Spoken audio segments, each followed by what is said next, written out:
আসসালামু আলাইকুম। Hello my dear viewers. আশা করি আপনারা সবাই আল্লাহর রহমতে অনেক ভালো আছেন, সুস্থ আছেন। তো আজকে প্রথমবারের মতো আমার এই চ্যানেলে আমি একটি ভয়ের ঘটনা শেয়ার করতে যাচ্ছি। জানি না কেমন লাগবে। তো চলুন দেরি না করে আমরা সরাসরি চলে যাই এই নতুন আয়োজনের সাথে একটি ভৌতিক ঘটনা। চলুন শুনে আসি।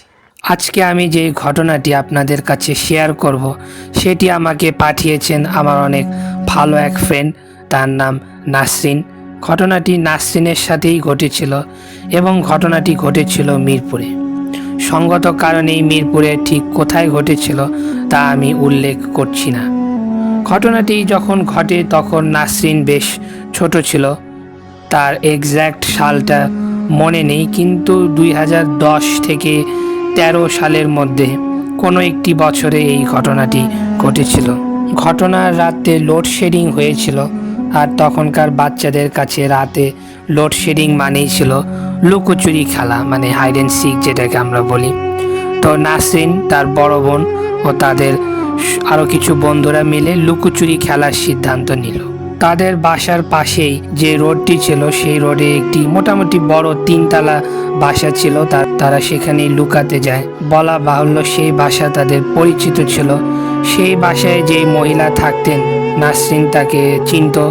তারা যখন লুকাতে সেই বাসায় যায়, সেই বাসায় ঢোকার পর থেকেই তারা কেমন জানি একটা অদ্ভুত অনুভূতি পায়। তারা অনুভব করে যে তাদের সাথে আরও কেউ আছে, এমন কেউ যাকে তারা দেখতে পাচ্ছে না।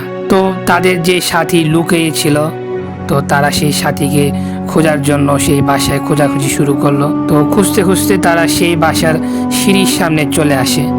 তো তাদের সামনে তারা যখন সিঁড়ির সামনে আসে, তারা দেখতে পারে তাদের সামনে এক বড় ও চিকন গড়নের একটি অবয়ব দাঁড়িয়ে আছে। তো ওই বাসায় যেই আন্টি থাকতেন তিনিও বেশ লম্বা ও চিকন গড়নেরই ছিলেন। তো নাসরিন ও তার বন্ধুরা ভেবেছিল হয়তো এই অবয়বটি সেই আন্টি হবেন, কারণ তিনিও অনেকটা অবয়বের যে শেপে ছিল সেই শেপটার সাথে অনেকটাই ওনার দৈহিক গড়নটাও মিলে যাচ্ছিল। তখন নাসরিন ও তার বন্ধুরা জিজ্ঞেস করছিল, আন্টি আপনি কি ওইখানে কি আপনি দাঁড়িয়ে আছেন? তো নাসরিন ও তার আরও কয়েকজন ফ্রেন্ড সে অবয়বকে স্পর্শ করে। তো তারা যখন সে অবয়বটাকে স্পর্শ করে, তারা অনুভব করেছিল অবয়বটির শরীর খুবই পিচ্ছিল প্রকৃতির, মানে কেমন পিচ্ছিল লাগছিল। অবয়বটি এরপর সিঁড়ি দিয়ে উপরে উঠে যায়। তো তখন নাসরিন, তার বড় আপু ও বন্ধুরা অবয়বের পিছু পিছু সিঁড়ি দিয়ে উঠতে থাকে। আসলে তারা ছোট ছিল, তো অত বুট টুট ওইভাবে আসলে তখনও অত বুঝে নেই, ওই বুঝটা তখনও হয়ে ওঠেনি। তো তারা ওই আন্টি মনে করে অবয়বটির পিছে পিছে তারাও সিঁড়ি দিয়ে উঠতে শুরু করে।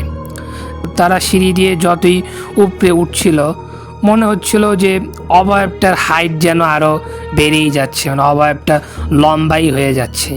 এবং তারা সিঁড়ি দিয়ে উঠতেছিল তখন তারা হঠাৎ খেয়াল করলো যে অবয়বটার মাথা দেখা যাচ্ছে না, মানে অবয়বটা এত লম্বা হয়ে গিয়েছে যে এখন তারা মাথাই দেখতে পাচ্ছে না। তো তাদের মধ্যে একজন বলে উঠলো যে এই অবয়বটা মনে হয় কোনো মানুষ না, এটা কোনো ভূত। এইটা শুনে তো তারা সবাই ভয়ে সেখান থেকে দৌড় দিল। সবাই ভয় পেয়ে গিয়েছে। তারা সেই বাসার নিচে গিয়েছিল। তখনকার দিনে তো কেচি গেটই ছিল অধিকাংশ বাসায়। তো সেই কেচি গেটটা লাগানো ছিল। তারা এখন আর কেচি গেটটা খুলতে পারছে না, কিছুতেই যেন কেচি গেটটা হঠাৎ লেগে গিয়েছে। ওরা তো এতে ভয়ে একেবারে শেষ হয়ে যাচ্ছিল।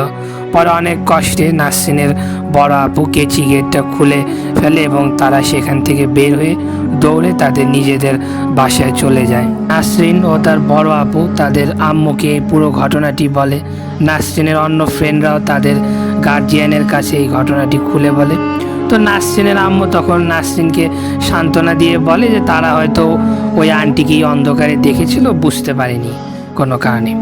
তো পরের দিন নাসরিনের আম্মু যখন ঘটনার রহস্য উদ্ঘাটন করতে ওই বাসায় যান, ওই বাসায় তিনি যে তথ্যটি পান, তারপর তিনি আসলে অনেক আতঙ্কিত হয়ে পড়েন। তিনি এখানে দেখেন তাদের ওই আন্টির যে বাসা সেটি তালা মারা এবং ওই আন্টি অনেক দিন যাবতই ওই বাসায় নেই। তাহলে ওই রাতে নাসরিন, তার বড় আপু ও তাদের ফ্রেন্ডরা কি দেখেছিল সেটা কি কোনো মানুষ ছিল নাকি ছিল কোনো অশরীরী?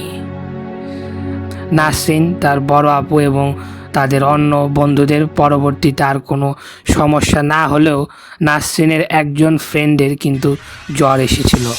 সে পরে বলেছিল ওই দিন রাতে যখন তারা অবয়বটিকে স্পর্শ করেছিল সে কিভাবে যেন সেই অবয়বটির চোখ দুটো দেখেছিল। সে যখন সে অবয়বটির চোখ দুটো দেখে চোখ দুটো একদম অস্বাভাবিক রকমের লাল, টকটকে লাল, যেন দুটো আগুনের গোলা রয়েছে।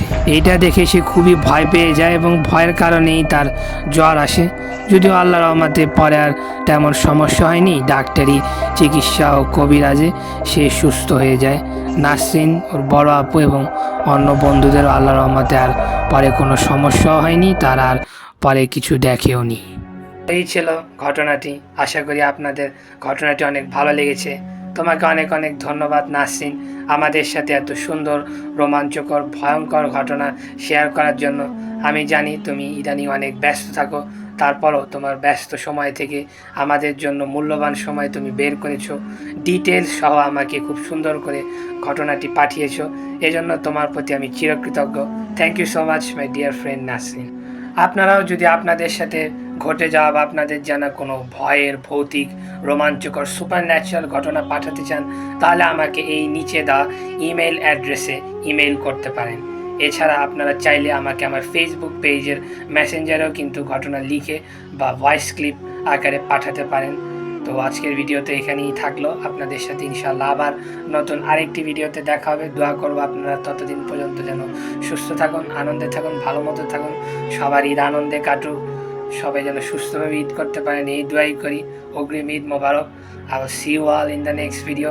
Stay tuned with Gift of Shan. Tata. Allah Hafiz.